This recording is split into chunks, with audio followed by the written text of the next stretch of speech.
Hi everybody, welcome to I guess an episode of Think Like a Scientist, Act Like a Coach. My name is Carmen Bott.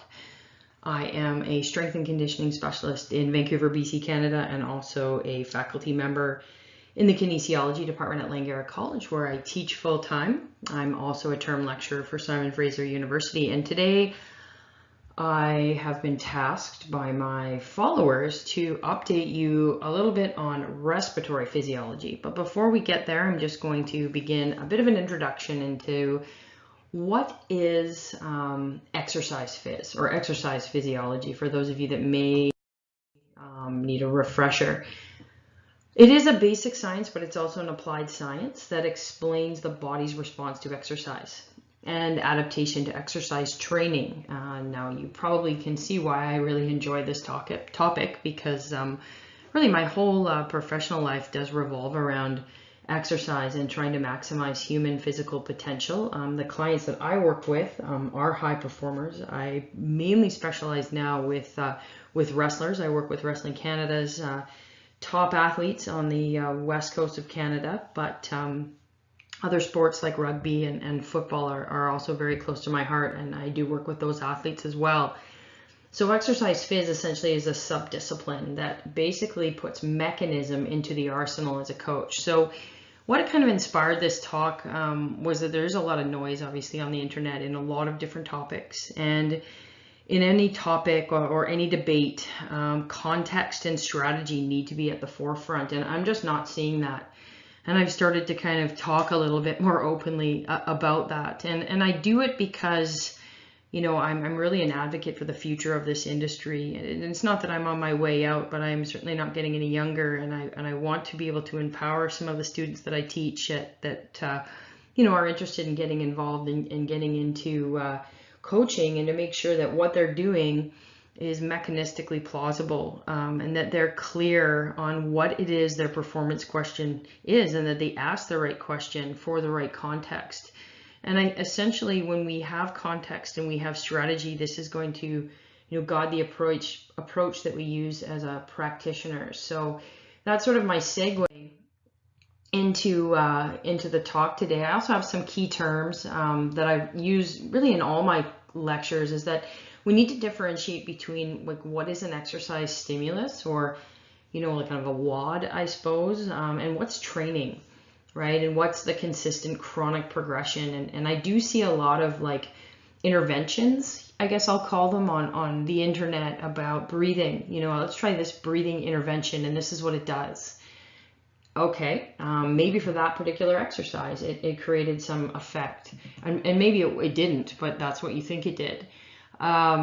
Needless to say, what I'm mostly interested in, you know, is what is chronic? What is the chronic exercise adaptation? If I do this for a 12-week period and I'm consistent with it and I'm very dialed in with a protocol, you know, what's going to happen and what can I predict? So, you know, that's really, I think, really key. We need to get on the same page before we dive into any topic. We need to know what the difference is between just an acute intervention, you know, and what is an actual long-term approach. Because I mean, I could go and do a very targeted warm-up and then do a vertical jump test on an athlete and improve their vertical jump simply based on that warm-up, okay? But does that mean their vertical jump is actually better than it was? Or was it that intervention that actually improved the performance of that task? You know, and then now we have questions around the robustness of that adaptation. Is it a robust adaptation, or is it simply the cause and effect of some intervention that you've given? And, you know, is this now feasible in a training setting and then in a competition setting? Like maybe it is. Maybe you do, I don't know, a 70% one-arm power clean for a set of 3 before you do a vertical jump test, and that improves it. So maybe you do that before a volleyball game, for example. Sure.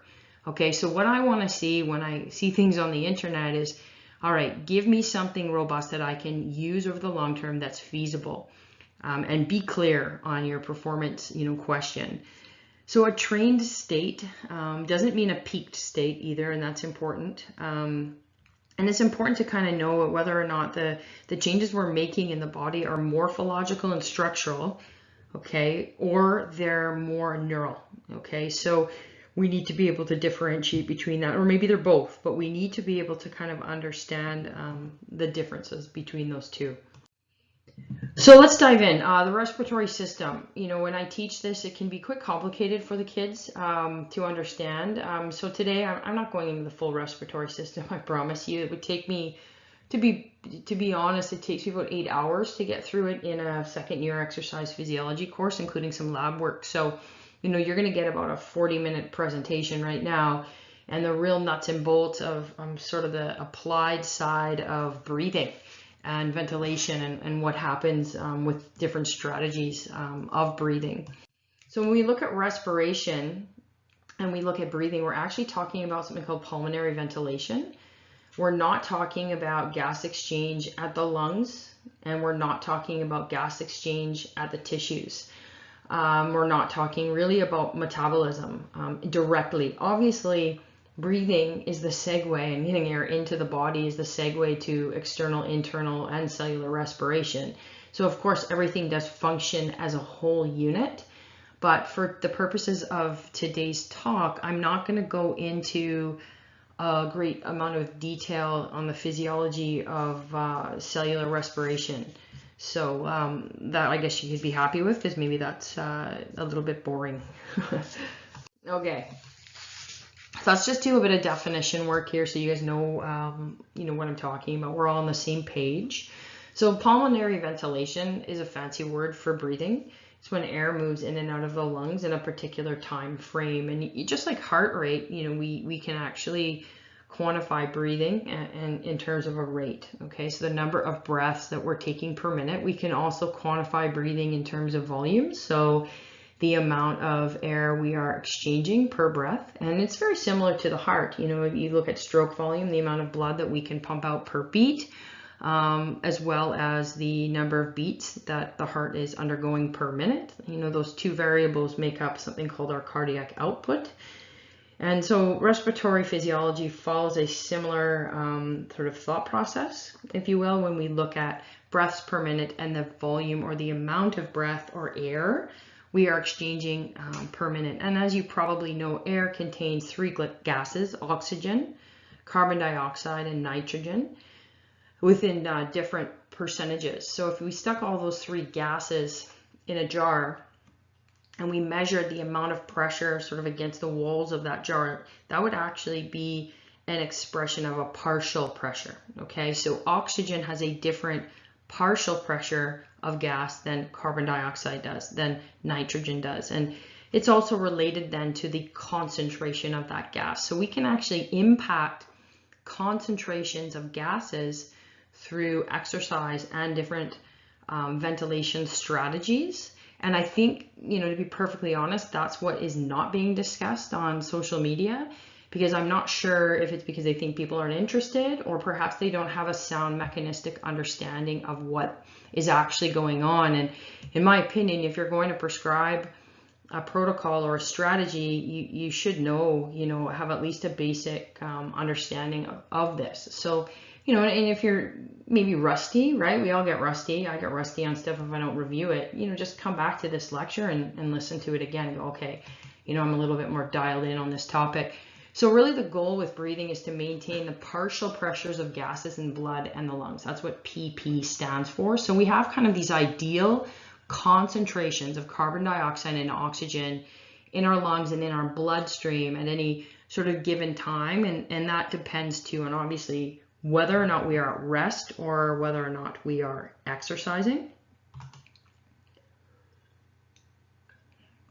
Now, ventilation is actually indirectly controlled by a concentration of plasma, pardon the typo there, carbon dioxide levels. And that's due to something called the bicarbonate reaction, which causes an increase in pH. And this happens during exercise, where obviously carbon dioxide is a metabolic byproduct from metabolism during exercise, and it is created and then eventually taken back through the bloodstream in different modes, which we won't get into how it's carried, but it's taken back to the lungs and it's eventually, exhaled. So, those levels or those concentrations can be manipulated, and when they are manipulated, that's detected. Okay, we're going to get into this more in a bit, but that's detected by chemical receptors. They're called chemoreceptors, and those chemoreceptors actually send the actual signals to the brain that regulate our breathing. So as much as people would like to say that breathing is regulated consciously, to a point, sure, we can certainly say, okay, slow your breath down, or, people say relax, you could take a deep breath. You don't obviously see people doing that during intense exercise. And usually what you see during intense exercise are people switch from, nose breathing, nasal breathing to mouth breathing, because they're trying to get as much gas exchanged as possible, as much oxygen consumed as possible. So, some of the breathing and the coaching strategies are useful, but then it also depends on what it is that person's doing. It's very different if that person is in an aquatic environment. So if they're a swimmer, it's very different if they are a sprinter. When I used to play flag football, I used to sometimes play a position where I would rush the quarterback, and it was a pretty short sprint, like about a 10, maybe 12-yard sprint. And often I would, sort of start in like a 3-point stance or a 2-point stance and come off the line of scrimmage once the ball was snapped. And quite frequently I would hold my breath. And then that's very common, with people that have to do repeat sprint activity. And it's interesting now that scientists might be looking at that. And sometimes I think scientists might need to talk to athletes and coaches about what's actually already being done, and the reason I think the strategy for breath holding is actually more or less related to intra-abdominal pressure and stability of the trunk while the limbs are able to move rapidly than it is really to, try to create a hypoxic condition that improves sprint performance, which you might see in some of the research. So some of these studies, they're good, it's a good attempt, but maybe it isn't the breathing. Maybe what they think the breathing does isn't doing what they think it's doing. And that's because it's really, really hard to investigate this area. And I'll get into that a little more. Low carbon dioxide levels in the blood, that has a name, it's called hypocapnia. And if we hyperventilate, so if someone has a panic attack, they can end up with very low CO2 levels in the blood. So essentially, you just imagine someone's breathing like that. They're blowing off a ton of CO2, okay? And if they're blowing off a ton of CO2, then it's going to be low. And that can lead to, if it's done for a long period of time, it can lead to dizziness and other symptoms that are related to lack of, sort of blood flow, oxygenated blood flow to the brain and so on. But it can also be a performance enhancer, where if we hyperventilate, and you can even try it for 30 seconds and then hold your breath and compare it to your baseline breath hold. It's quite an interesting result. So if you're a diver or you need to do something where you do need to hold your breath, maybe some hyperventilation prior to that task would be helpful, but maybe it wouldn't if the task also involved very explosive and repetitive limb movement. So it might help if you were, going to the bottom of a pool to retrieve, some money that you dropped and you're not expending much energy, but it might not be ideal if you have to rapidly move your arms and legs. So again, context, right? We have to look at what exactly we need the body to be able to do in terms of performance, and then decide, well, is this strategy efficacious or is it, not useful? So if we increase the CO2 levels in the blood, then that's actually called hypercapnia. So hyper always means excessive, right? Excessive CO2, and this can be caused by CO2 rebreathing, which means those people that breathe in and out of a paper bag. Well, now you know why that's the remedy for a panic attack, right? So now we're rebreathing the CO2 in and we're getting an increased level, and that will actually also happen during exercise. We will get a hypercapnic condition because we are creating CO2 simply through metabolism. It's a normal physiological response to an exercise stimulus. The last term here is hypoxia. And hypoxia is basically a condition where we have a deficiency, and it is a continuum, right? It's mild hypoxia, sorry, medium or moderate, and then severe. Okay, so it is a continuum of oxygen deficiency to the tissues, and that can be also caused by holding one's breath. And there might be, again, good reason for doing that. But there might not be good reason for doing that. I'm going to read you just a little excerpt from a paper actually that one of my students wrote. Is an answer to a question, and the question is: compare and contrast the role of hypoxia, so this is lack of oxygen reaching the tissues, with hypercapnia, which is an increase in CO2 levels. So they're comparing the two as stimulators for ventilation. So basically kind of causing someone to breathe, okay?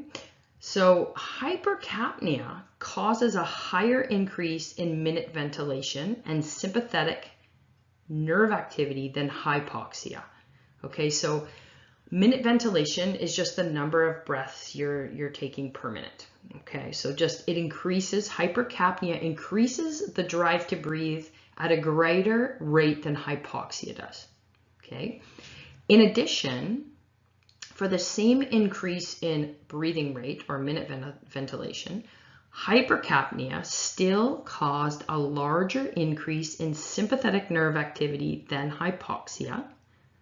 However, during apnea, hypoxia causes a much higher increase in sympathetic nerve activity than hypercapnia. There's also an inhibitory influence of ventilation on sympathetic nerve activity, which is greater during hypoxia, predominantly because during hypoxia, we actually stimulate peripheral chemoreceptors. So when we have a lack of oxygen reaching tissue, what happens is the tissues, so let's say the muscle tissue in the limbs, sense this and say, hey brain, drive breathing, okay? It's time to breathe. Whereas in hypercapnia, so we have this high CO2 level caused by whatever stimulus, that actually causes more of a central chemoreceptor stimulation. So perhaps in carotid bodies of the near the heart, which is really interesting that we get sort of a different type of stimulation. And as I said, hypercapnia seems to be more of a stimulation for us to breathe. Okay, so both conditions, the take-home message there, do drive us to ventilate, which means to breathe. Now, I mentioned this word minute ventilation. Essentially, minute ventilation is expressed as VE.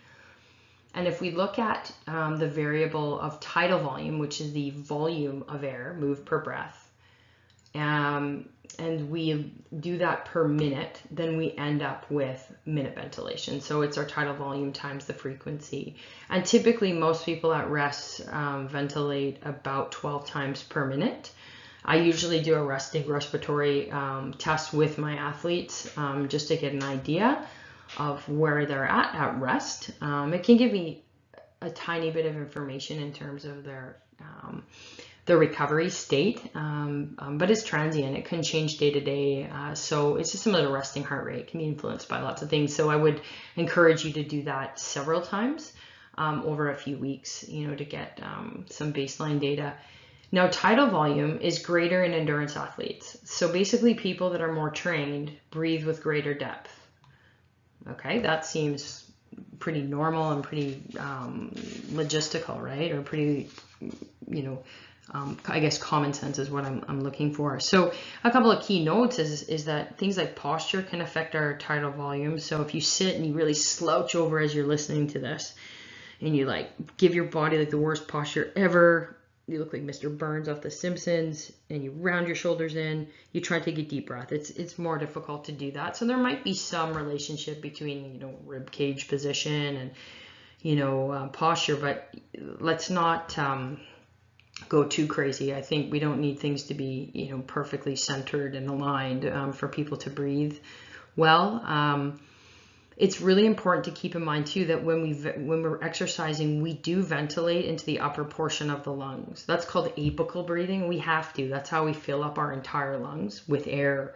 So we get, some people saying, don't breathe and elevate your shoulders and involve the accessory muscles or whatever. Well, okay, maybe at rest, I'm not really sure. I mean, I'm mostly interested in what's happening during an exercise stimulus, and I definitely don't work with a clinical population. But, if you observe somebody's chest sort of heaving while they're breathing and they're working really hard, that's fine. It's completely normal observation. So here are some typical mean values for ventilation and some related variables. So our tidal volume here is just the amount of breath or air we're moving per minute. And you can see with the elite endurance athletes, 3.1 liters per minute versus 2.7 in your more average individuals. And your endurance athletes also ventilate way more frequently. Like, look at this jump.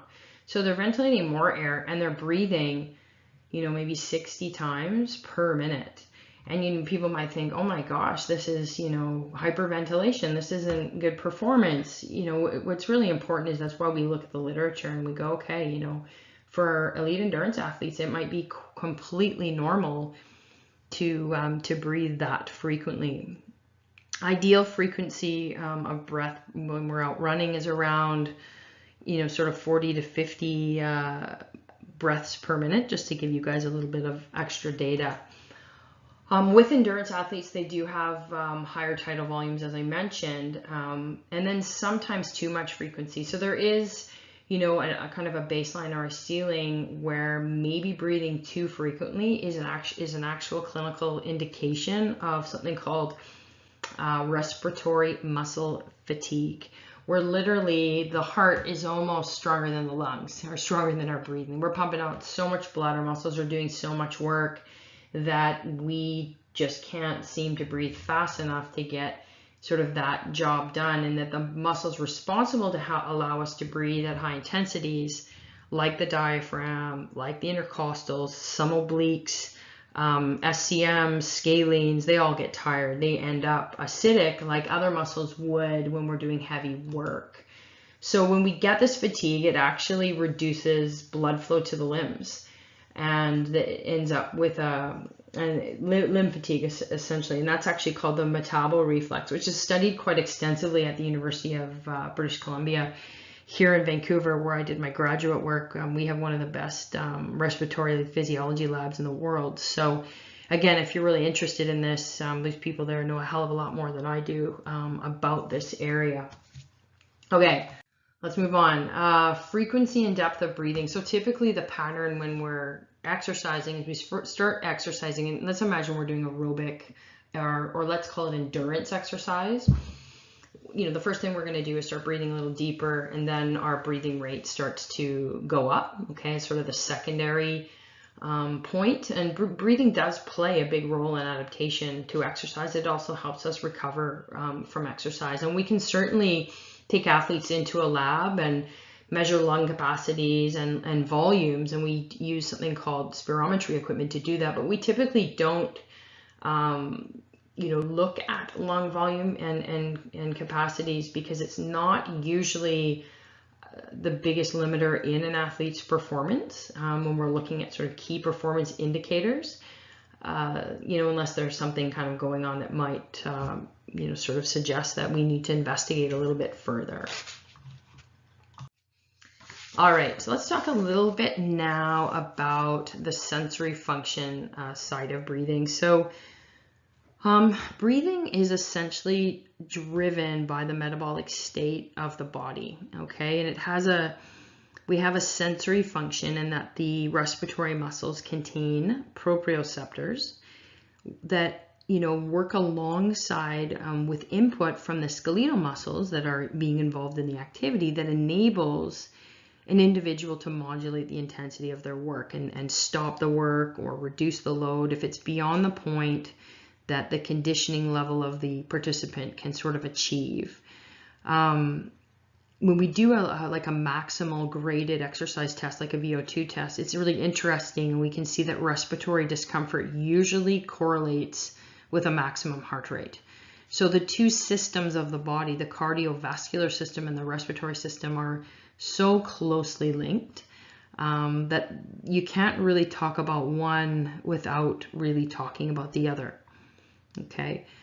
The respiratory control center, which is part of the brain, basically allows us to control our ventilation, our depth of breathing, and our rate of breathing, and allows us to maintain homeostasis at rest and match the demands of the tissues that need oxygen during exercise, as well as removing carbon dioxide.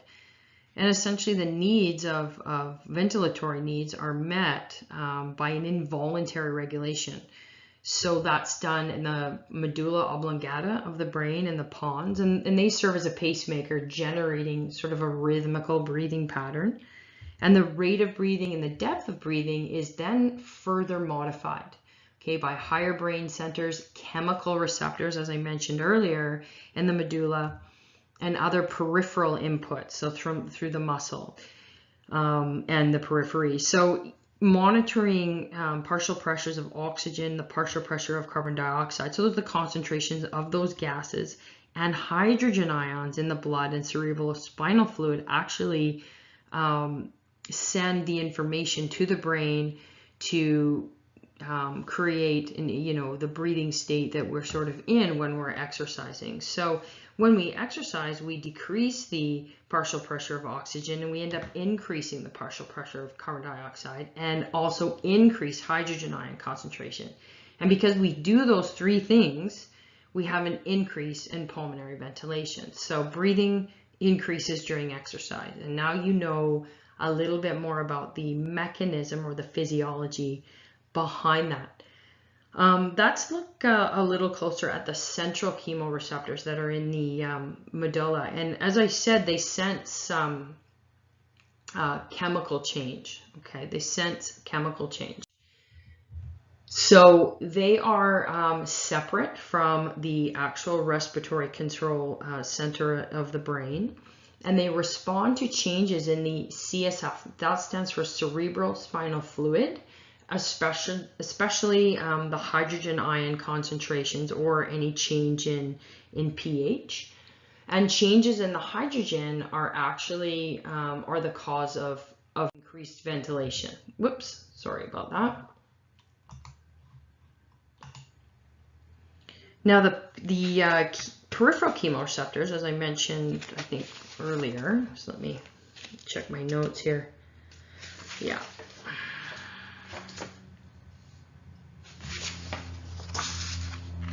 Now these guys are located in the carotid arteries and the aortic arch, and they're key monitoring points in the cardiovascular system, okay? And so essentially the peripheral chemoreceptors can respond to very severe changes in partial pressures of oxygen as well. They're very sensitive to certain health conditions like emphysema and COPD, which are clinical conditions that most strength and conditioning specialists aren't necessarily dealing with. And they respond to changes in blood, partial pressure of carbon dioxide, as well as hydrogen ion concentrations, just like the other chemoreceptors are.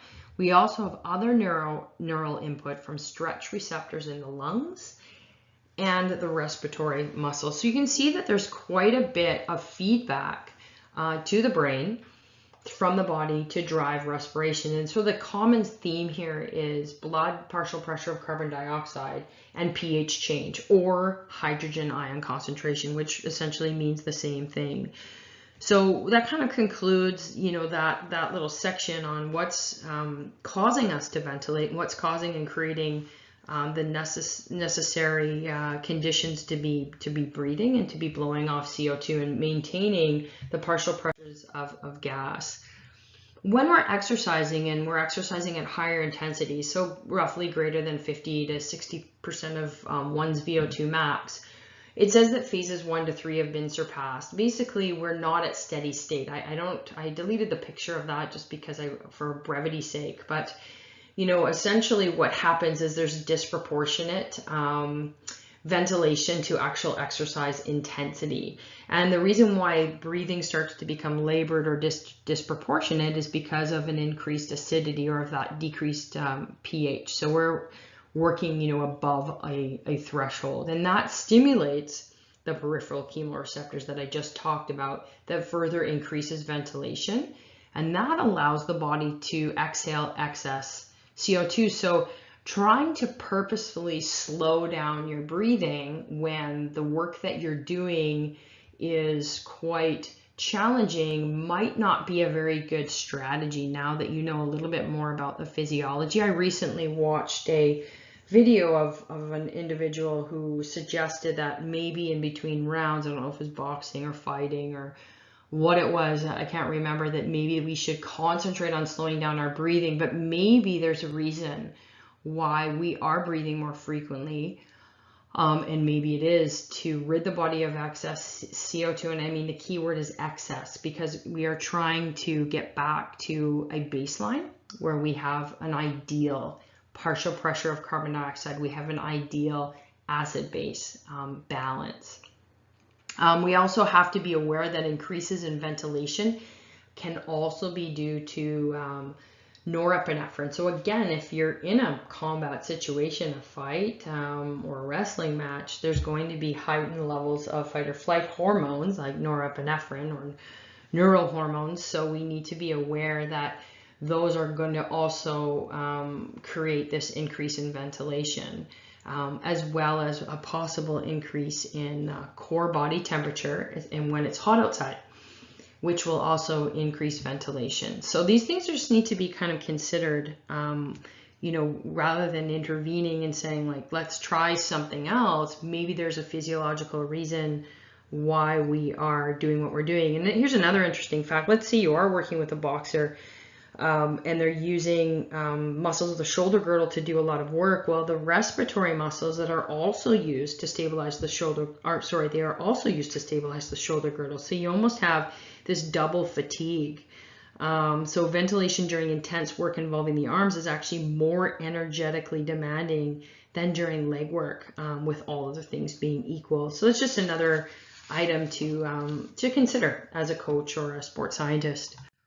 Now, ventilatory threshold, I'm not going to go into much detail. You can look it up, but it's essentially another way at looking at a point where an athlete or a participant is beginning to work more anaerobically, okay? It is a very important variable, the most important variable controlling ventilation, as I mentioned earlier, is plasma partial pressure of carbon dioxide. So when we're doing ventilatory threshold testing, we are looking at concentrations of that particular gas. And what we tend to notice as coaches, if we didn't have a metabolic cart to do the testing, is when that athlete begins to breathe more shallow and more frequent, we can usually conclude that they're at their ventilatory threshold, and they're at that point where the body is now switching from predominantly aerobic pathways to anaerobic metabolic pathways. And it can also be used to estimate lactate threshold. Typically, this occurs at 50 to 60% of VO2 max in untrained people and 80 to 85% in trained athletes, or in some cases even higher. So that gives us an idea of an athlete's threshold. Now, the respiratory system does have its, limitations. Obviously, we can, during exercise, we can accumulate metabolites in respiratory muscles, just like we can in skeletal muscles. So when you have a pH change, or you have lactate, or some people say lactic acid accumulating in the quadricep muscles or the calf muscles, that can be very detrimental to performance. When those metabolites accumulate, then it activates those receptors. As I mentioned, the chemical receptors, it signals the brain. What the brain actually says is, all right, I want all of the muscles in the limbs to start to, all of the vessels, feeding blood to the limbs, I want them to start to constrict. And what that can do is lead to peripheral muscle fatigue and decreased performance. So we are limited by this system, just like we are limited if we are untrained in other systems. And I guess the question is, well, what do we do about this? Is the goal to train breathing? Is this how we train this system? And I think this is really the big question that people are trying to answer. You know, at UBC, they're doing a great job of answering it. On social media, I think there's just a lot of sound bites and different strategies with maybe not a full contextual understanding of why something may work and why, you know, other things may not work. Okay. One thing I will start with is that the novice or the untrained person, this isn't where I would begin. And this is not based on an opinion. This is based on extensive reading I've done in this area. When I look at assessing an athlete and I look at beginning with an athlete, I don't start with a breathing exercise, okay? I don't start with focusing in on that. It's rare that breathing is the reason why an athlete cannot perform an endurance activity. It could be maybe a game changer at that elite, maybe, but we still don't really know because it's very difficult to assess the system in isolation.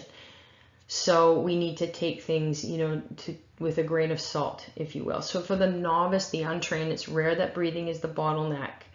The bottleneck is usually cardio. It's usually the cardiovascular system. The heart is just not strong enough, can't pump enough blood.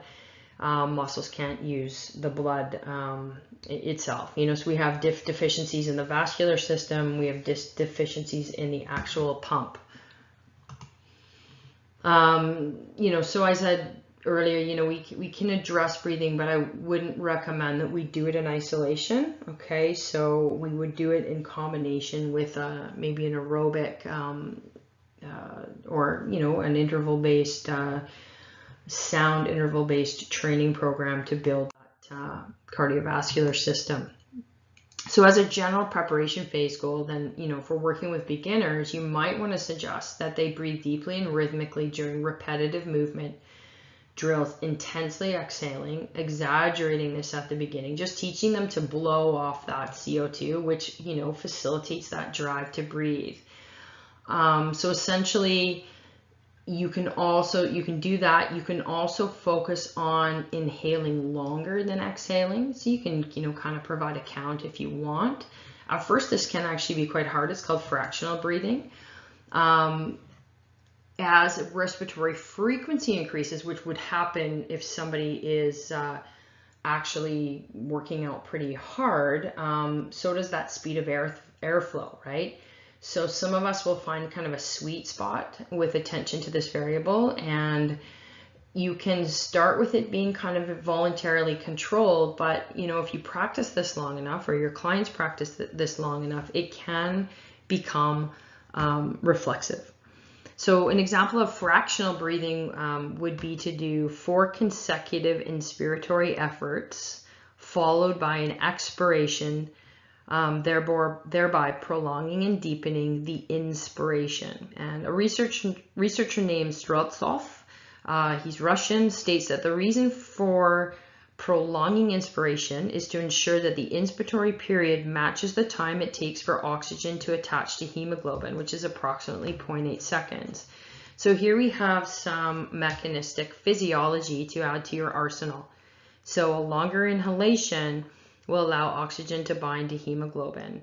That's what we call the oxyhemoglobin saturation curve. So we want that to happen because hemoglobin carries oxygen to the tissues, okay? So his argument appears really to imply that oxygen can only be transferred to the blood during inspiration.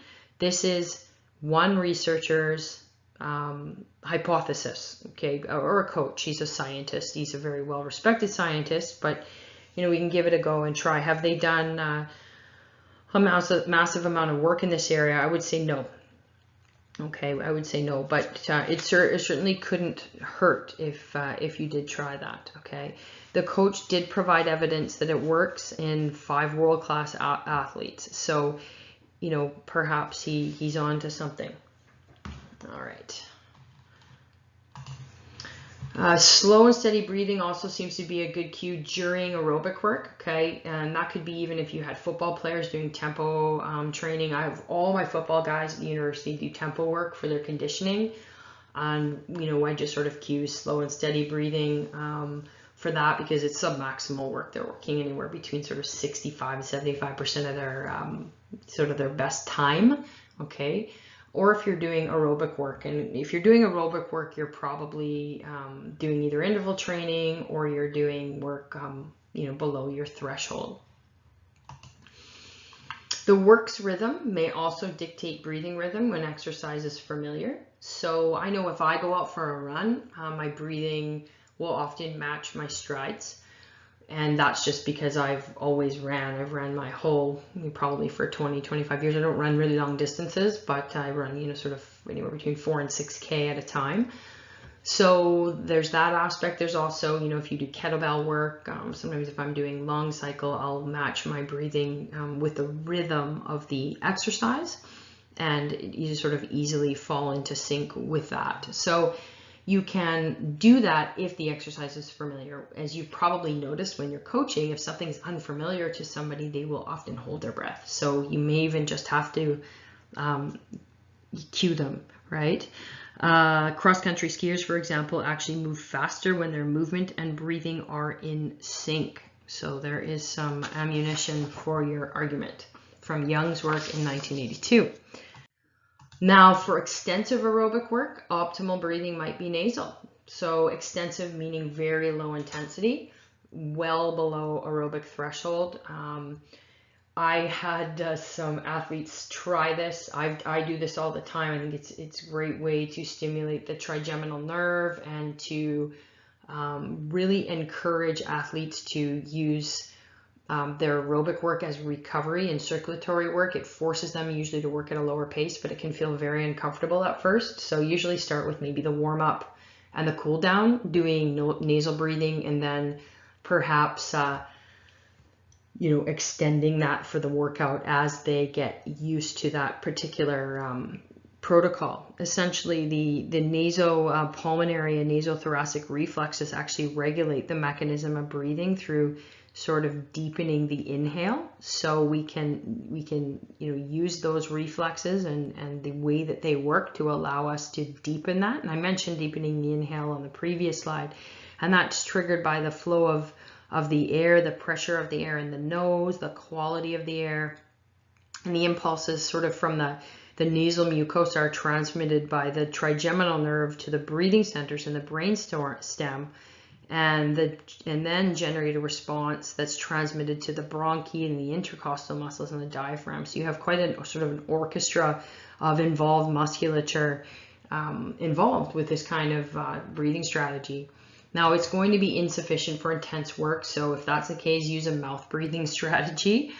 You probably won't be able to do it anyway, and rapid relaxation of the diaphragm is very unlikely a relevant point with breathing strategy in general.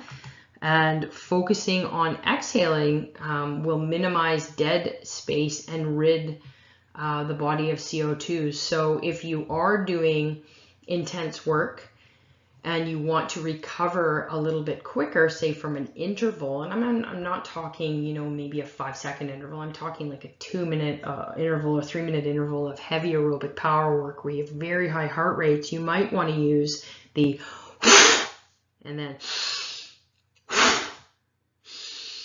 type of breathing strategy for 3 or 4 breaths at the end of the interval to blow off that CO2. All right, we're almost done, gang. Hypoventilation or reduced frequency breathing can create hypoxic and hypercapnic conditions, and I had mentioned those 2 words earlier on. So here we have lack of oxygen to the tissues, and hypercapnic is high concentrations of CO2, okay? And there is some evidence that perhaps these are shown to improve endurance and alactic power in athletes. The results often lead to, increased depth of breathing, and thus a decrease in submaximal oxygen uptake also decreased, which indicated didn't need as much oxygen for a given workload due to improved utilization of oxygen. It's a bit of a long-winded explanation, but it gives you some ammunition as to why that might have worked. Standard loads were also performed with a lower heart rate. Well, how do you do this?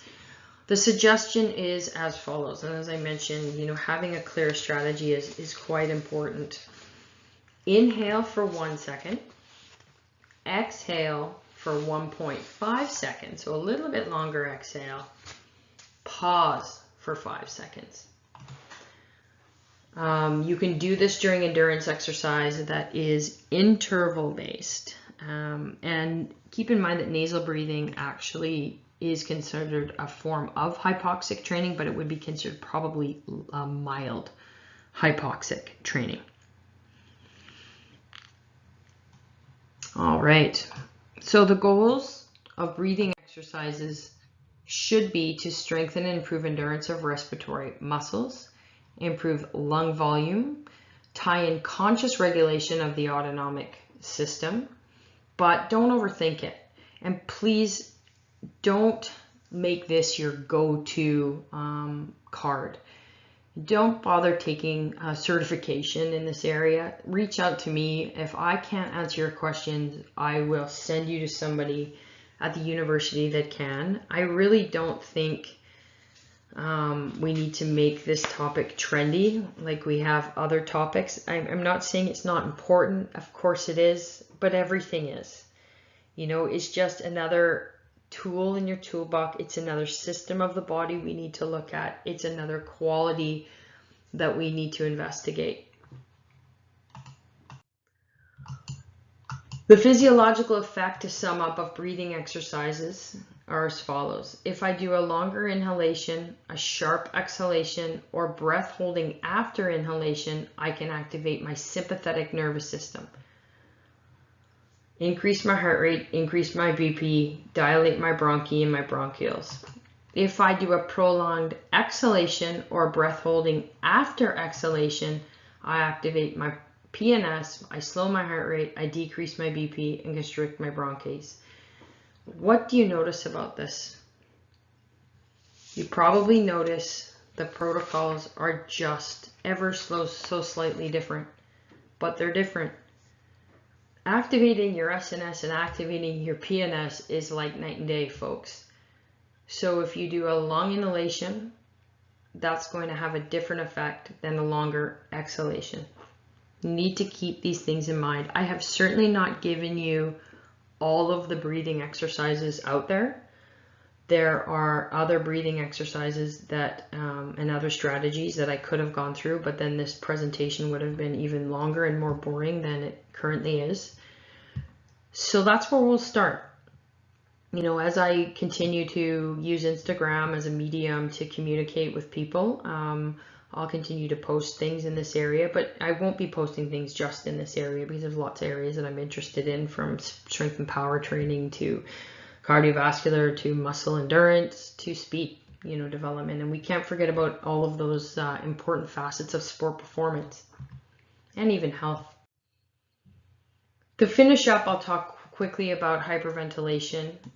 That's when we end up breathing faster than normal. And it can be a dangerous task. So it's not something that I would recommend without maybe medical supervision, or I would recommend on a routine basis. It might be useful before a high intensity bout of work, as it does reduce CO2 levels and enables more oxygen stored in the myoglobin, which is a protein carrier that sits at the muscle and shuttles the oxygen into the mitochondria. And it might also help with recovery after a hard effort. Okay, but it's not something that we may do, sort of as a main strategy. So again, I'm leaving you with this because there may be individuals that are going to encourage a particular strategy, and it's important to know the pros of a strategy, but maybe if there are any cons, right?